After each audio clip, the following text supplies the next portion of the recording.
오늘 함께 보실 하나님의 말씀은 사무엘하 12장 1절부터 15절 말씀까지입니다. 사무엘하 12장 1절부터 15절 말씀까지입니다.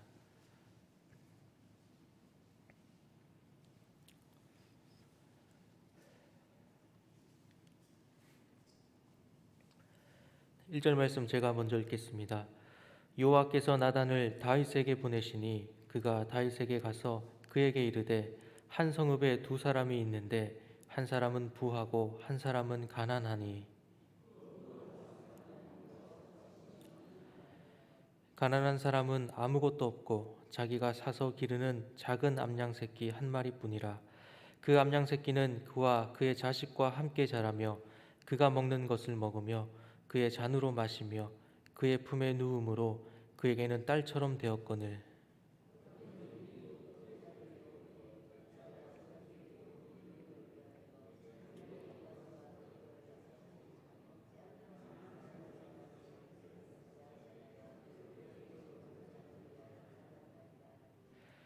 다윗이 그 사람으로 말미암아 노하여 나단에게 이르되 여호와의 살아계심을 두고 맹세하노니 이 일을 행한 그 사람은 마땅히 죽을 자라.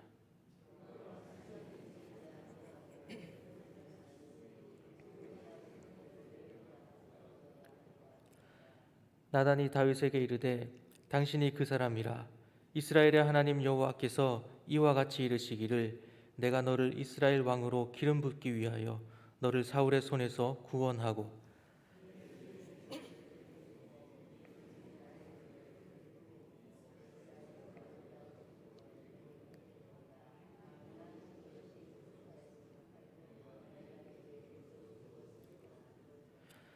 그러한데 어찌하여 내가 여호와의 말씀을 업신여기고 나 보기에 악을 행하였느냐.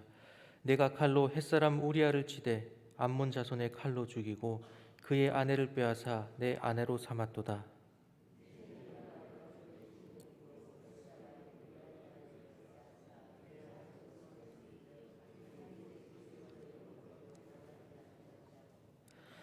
'여호와께서 또 이와 같이 이르시기를 보라 내가 너와 내 집에 재앙을 일으키고 내가 내 눈앞에서 내 아내를 빼앗아 내 이웃들에게 주리니 그 사람들이 내 아내들과 더불어 백주에 동침하리라.'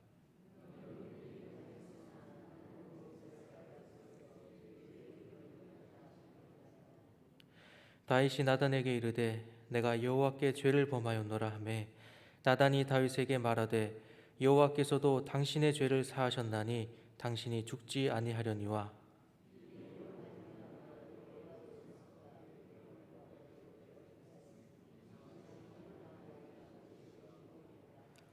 15절 말씀 함께 읽겠습니다. 나단이 자기 집으로 돌아가니라. 아멘.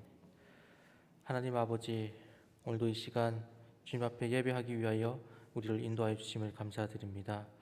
주님 말씀 앞에 설 때에 주님의 말씀에 따라 그 뜻에 따라 살아갈 수 있도록 결단하는 시간 되게 하여 주옵소서. 또한 주님 앞에 감사함으로 드린 기도와 그 제물들을 받아 주옵시고 하나님의 선하신 그 뜻에 따라 응답하여 주옵소서. 감사드리며 이 모든 것 우리 주 예수 그리스도의 이름으로 기도드립니다. 아멘. 우리는 지난 시간 다윗이 범죄하는 그 과정들을 함께 보았습니다. 밧세바와의 간음 이후에 자신의 죄를 덮기 위해서 우리아를 죽도록 유도하는 다윗을 우리가 계속해서 보게 됩니다. 자신의 죄를 덮기 위해서 또 다른 죄를 계속해서 짓게 되는 다윗의 이 모습이 있었습니다. 그 범죄함으로 인하여서 이제 밧세바가 임신을 하게 되었고 또 그 아이가 태어나게 되었습니다. 이 아이가 태어났다라는 것은 적어도 다윗이 범죄한 이후에 10개월이라고 하는 시간이 지났다라는 것을 우리가 알 수 있지요. 오랜 시간 동안 자신이 회개하기를 하나님께서는 아마도 바라셨을 것입니다. 그러나 다윗은 이 10개월이 넘는 그 시간을 지나면서 자신이 회개하기보다는 자신의 잘못을 깨닫고 주님 앞에 나아가기보다는 자신이 지었던 그 죄가 완전히 감추어졌다고 생각하게 되었을 것입니다. 이 하나님께서는 나단 선지자를 다윗에게 보내시게 되지요. 그리고 나단은 다윗 앞에 나와서 한 가지 이야기를 하게 됩니다. 바로 이 부자와 가난한 자 사이에 있어서 있었던 이 불의한 일에 대해서 다윗에게 이야기하고 있습니다. 이 부자가 손님을 대접하기 위해서 자신이 가지고 있는 그 수많은 그 가축들을 놓고 두고 가난한 자의 하나밖에 없는 암양 새끼를 빼앗아서 그 손님에게 대접하는 그러한 이야기를 한 것이지요. 이 이야기는 다윗을 책망하기 위한 그 비유입니다. 그러나 다윗은 그것을 깨닫지 못하고 이 이야기를 듣자마자 분노하고 있습니다. 이 나단의 이야기가 자신의 이야기라는 것을 깨닫지 못하는 것이지요. 그래서 나단은 이번에는 직접적으로 다윗에게 그 잘못을 이야기하고 있습니다. 7절 말씀에 나단이 다윗에게 이르되 당신이 그 사람이라라고 말하고 있습니다. 그리고 다윗의 죄를 구체적으로 언급하고 있지요. 9절 말씀에 구체적으로 언급하고 난 다음에 9절 말씀에 이렇게 말합니다. 그런데 어찌하여 내가 여호와의 말씀을 업신여기고 나보기에 악을 행하였느냐? 내가 칼로 햇사람 우리아를 치되 암몬 자손의 칼로 죽이고 그의 아내를 빼앗아 내 아내로 삼았도다라고 말하고 있습니다. 다윗이 지은 그 죄들 중에서 가장 큰 죄가 바로 하나님의 말씀을 업신여긴 것이다라는 것을 우리가 보게 됩니다. 하나님께서 다윗에게 그 많은 것들, 그 모든 것들을 주셨음에도 불구하고 하나님의 말씀을 업신여김으로 인하여서 이러한 죄를 저지르게 되었다라는 것을 나단 선지자가 말하고 있는 것이지요. 여기서 업신여기다라는 뜻은 원문에서는 가볍게 생각하다, 또 무시하다, 또 과소평가하다라는 뜻을 가지고 있습니다.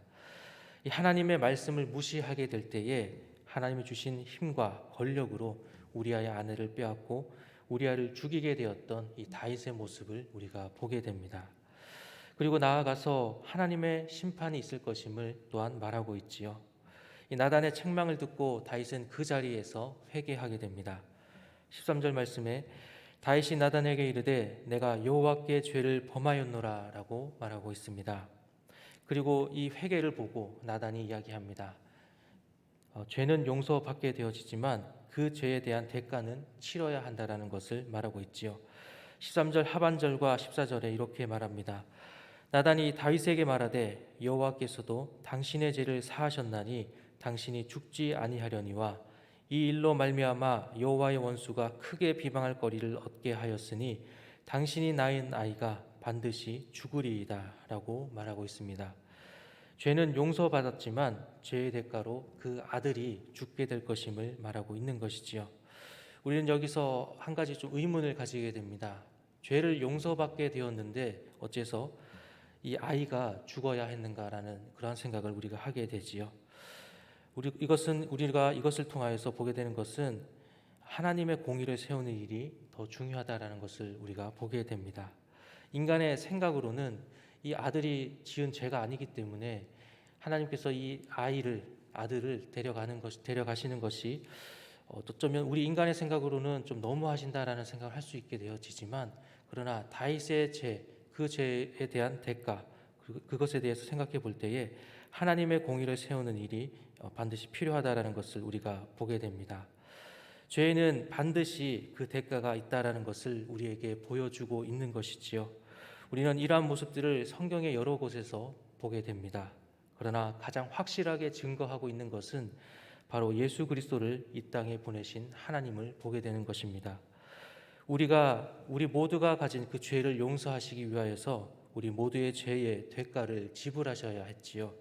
이에 아들이신 예수 그리스도를 이 땅에 보내셨습니다. 용서와 회복을 위하여서는 반드시 죄의 대가가 있어야 한다라는 것입니다.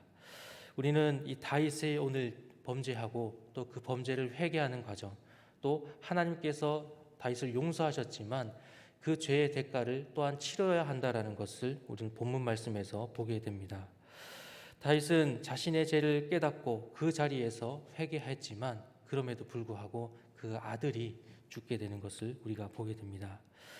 이 사건을 본 우리는 우리 자신들을 한번 돌아보기를 원합니다. 혹시 우리는 회개하면 그것으로 끝이라고 생각하고 있지는 않습니까? 그래서 죄에 대한 대가를 치르게 될 때에 하나님을 원망하고 있지는 않습니까? 용서하는 분은 하나님이신데 죄를 지은 우리가 회개하고 우리가 회개했다라고 하는 그 사실만으로 우리 스스로 우리 자신의 죄를 용서하고 있지는 않습니까?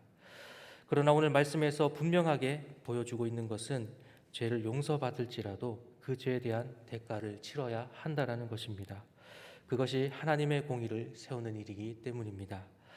나단은 하나님의 말씀을 업신여길 때에, 무시할 때에, 가볍게 여길 때에 다윗이 범죄하였음을 말씀하고 있습니다.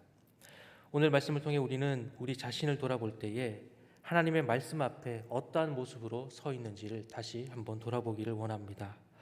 우리는 하나님의 말씀 앞에 온전한 마음으로 서서 그 말씀을 통하여 살아가는 우리가 되어야 하겠습니다. 때로는 연약하여서 범죄하게 되었을 때에 그 죄를 회개함으로 끝나는 것이 아니라 더 나아가 죄의 대가도 받아들일 수 있는 성숙한 신앙의 모습이 있기를 원합니다. 그것이 진정으로 회개한 자의 모습인 것을 오늘 말씀을 통해서 우리가 보고 있기 때문입니다. 우리는 오늘 말씀을 통해 하나님의 말씀을 업신여기지 않고 온전한 회개로 주님 앞에 무릎 꿇을 수 있는 우리 모두가 되기를 소망합니다. 기도하시겠습니다.